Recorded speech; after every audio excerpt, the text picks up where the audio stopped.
Howdy! This time on Broken Tool Garage, we're going to be finishing up that 96 F150 Recondition project. So what that is, just a recap, is I got this truck from my parents, and it kind of wasn't in good working order, so I've put it back in working order. I'm going to go through a little bit of montage of cleaning up the wheels, a little bit of the exterior, and then I'm going to get into answering 4 questions. What did I have to do to get the truck back up into working order? How much time did it take? How much did it cost me? And what's left to do on it?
Alright, time for something a little different. This is what I promised at the beginning of this series. We're going to go over it. And at the beginning of this video, the questions. So, labor time. How much do I have into it? 43 hours. Probably a little more than that, probably more like 45. I didn't just sit there with a stopwatch, right? So, I'm going to put some of this stuff up on screen so it's not just me reading off a tablet here that the screen wants to go off. So I'm going to hit the highlights. I got 2 hours into the transmission service. Cleaning the wheels and tires, cleaning the wheels and tires, painting them like what you saw, everything to do with that, dropping them off to the tire shop to get those changed out, right? That was, find my place, 3.5 hours. Spent almost 2 hours buffing out the paint, cleaning the paint. Interior detail, 7.5 hours of pulling the seat out, cleaning all the interior out. That's including putting the new seat belts in, all that, right? Let's see, what was another big one? Oh, pulling the intake manifold off, cleaning the injectors out, finding the 99 vacuum leaks and fixing those, putting everything back together, cleaning the manifold, cleaning all that stuff out, new injector O-rings. That was almost 5 hours right there. So that's kind of the big ones. Oh, 4 hours into doing the rear brakes. I don't like drum brakes. So that's how long it took, roughly what I had to do to it right there. We're going to go a little bit detailed list here. So as far as parts, starter solenoid, fuel filter, ignition switch, did the oil change, so that's the oil filter, PCV, air filter. Let's see here, lots of vacuum lines, transmission fluid. Did the fuel lines.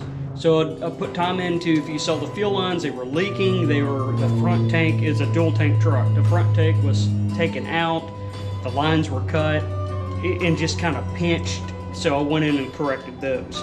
All these have videos on them, by the way. If you look at the playlist at the end, you'll see that. So cruise cut out. Did that. That's a little goofy sensor that goes in top of the master cylinder for your cruise. So when you hit the brake, it cuts the cruise off. That's how they did that there. Let's see here. Ignition tune-up. I did the whole ignition tune-up stuff, distributor cap, rotor, plugs, wires, coolant temp sensor. I bought that. That was the major issue that fouled out the plugs that started this whole fiasco here. And not to say that if I just did that it wouldn't run, it just wouldn't run good. Let's see here. Oh, I spent quite a bit of money doing the body, doing those bezels, doing the park lights. Bought a one out of the junkyard, the passenger mirror. No, there's a driver mirror, passenger mirror, can't remember. Oh, driver got the little side vent right there. That's what I got out of the junkyard. So it's 132 bucks with that. Seat belts, $200. Got $100 into farting around with wheels, changing those and painting them and everything. Brakes is 65 bucks. So they're cheap, but it's just gonna eat your time up. So that brings our total to, I bought a new battery, about $1,100 right there is what I put into it. And my time was, like I said, about 45 hours. So realistic time, it took me about 6 months. But I was also messing with a RAM charger. I did some work on Jim. There's videos on those coming out after this one. I just didn't want to interrupt this series, so you start seeing those videos chronologically not correct, but storytelling wise they are correct. So I got a couple videos on the RAM charger, it starting, did some work to Jim that you'll find interesting, maybe leg itches. So that's what took 6 months, and I'm doing stuff around the yard, mowing the yard, doing oil changes in my dart, maintaining stuff. And I went through the summer. There's just so much I want to do when it's 120 heat index outside, right? So anyways, so that answered 2 of the questions right there. What did I do? Actually 3. What did I do? How long did it take? What did it cost? What does it still need?